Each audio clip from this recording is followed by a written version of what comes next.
Welcome back to The Perspective. We're still talking about the Global Mobile App Summit and Awards with its chairman, CR Venkatesh, or CRV. Now let's focus down. Let's focus on Indonesia. It's the third largest smartphone market in the Asia Pacific. But how do you think the growth of the industry has skyrocketed in Indonesia?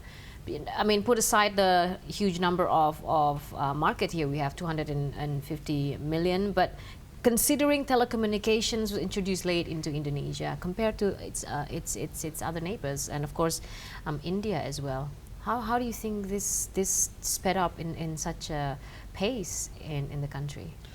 Yeah, so you look at the population of Indonesia is 350 million. And then you look at the number of mobile connections is double, so almost 750 million. So every user has got two numbers, basically two SIM cards. So that's one of the main reasons for the more usage of the digital space. Now, if you look at more than 60 to 65% access the internet, or they have their first experience in the mobile space. They go online through mobile, not through their PC. It's totally different. That is one of the major differences. And 4G was introduced last year, and last year when I was here to do a little bit of study, I could find that everyone was talking about the shortage of bandwidth. But now this year, everyone is talking about the handset upgrades. Because a lot of the people in Indonesia, they have their old handsets, which are not capable of LTE. So this is the current problem, and if this is overcome, there's going to be again a huge jump. But definitely, I think Indonesia is not very far behind in terms of their neighbors.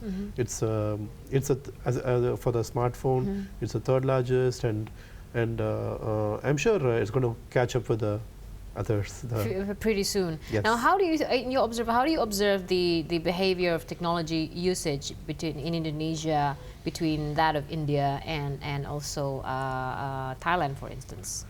Okay, so let's take India and Indonesia.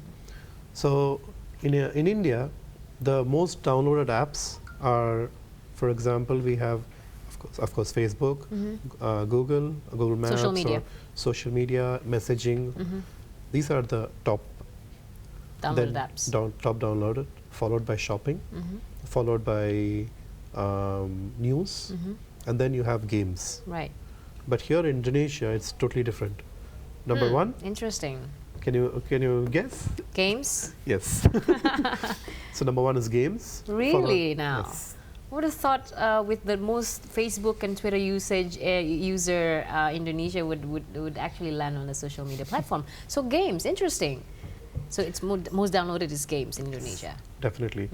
And followed by games, we have instant messages and social networking. And then you have navigation, and then you have the shopping. I don't see the news here anywhere. That's next is news, the sixth. So news comes last year in Indonesia. Yeah. I think it's the news is part of the social network, because you have Facebook, who offers the latest breaking news, and it's already integrated. So I think that's one of the reasons. Just on top of your head, what kind of games that's most downloaded here in Indonesia? Oh yeah, here it's Clash of Clans. Nice. We've got right now we've got Mario. We've got the new Mario. New Mario. Wow. And then we've got Pokemon.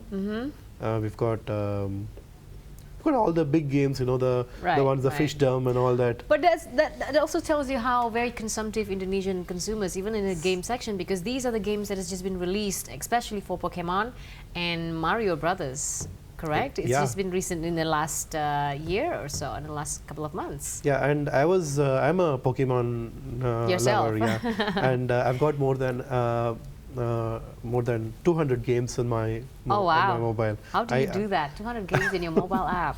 So you can see all these are games. Yes, I can see. So all that, I'm a game lover. So if I use Pokemon here, and in India, compared to India and here, there are more Pokestops. Right. So if you're a game Pokemon lover, you would understand that we have more gyms, we have more Pokestops. So that's the penetration. So that's it's a very interesting thing. And in terms of messaging, it's very surprising to note that BBM is still #1, followed by WhatsApp. Right. So that's because from what I understand, it's the old BlackBerry or the old phones which have been given to the next, maybe to the next level, or the managers or the assistants. So that mobile goes down to the next level, and then the others in the family, they get the new phones, the smartphones. So the number, so people again still keep downloading BlackBerry, and it's still there in the top one, and then followed by Facebook and WhatsApp. And the rest of, the application. Now, what makes these most downloadable apps in Indonesia? What makes it appealing? What makes them different than any other? I mean, if we were talking in the sense from a developer point of view, or perhaps from a user, what do you think? Why do you think games are more appealing, aside from the entertaining value, for Indonesian mobile app users? I think there's a lot of localization done, and that's very important because a Korean game will not be successful in Indonesia unless it's localized. Right. But a Korean game can be popular in Japan, or a Japanese game can be popular in Korea. Because they yes, it's not so different, the culture and the way people look at it. Geographically as well. Yes, definitely. But if it's going to be if you have a Korean game launching in India, it's not going to be successful unless it's marketed well and also localized. So localization is very important.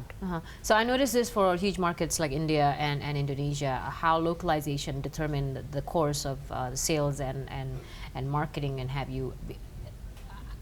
Is this a trend you see happening in other countries as well, besides Indonesia and India, whereby it is necessary for developers to localize their app or their product?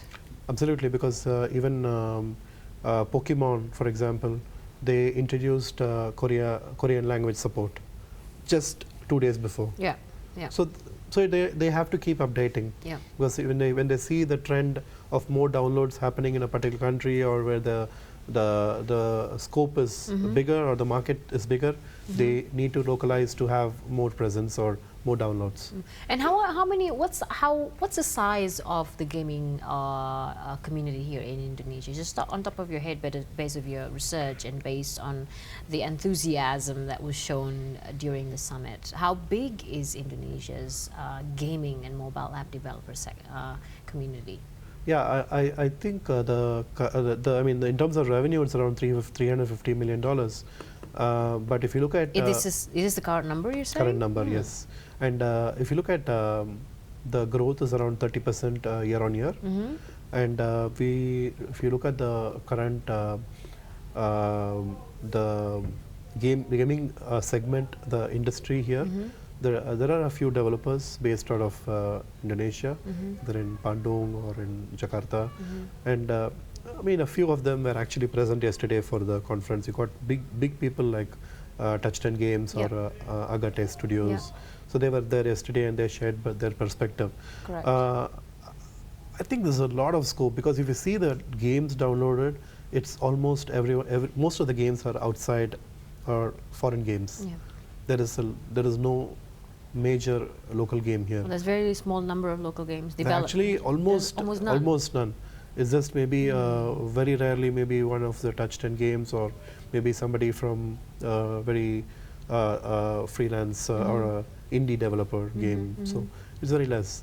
So I think there's a lot of scope there, because the visual, the UI or the visual sense of the developer here is huge in Indonesia.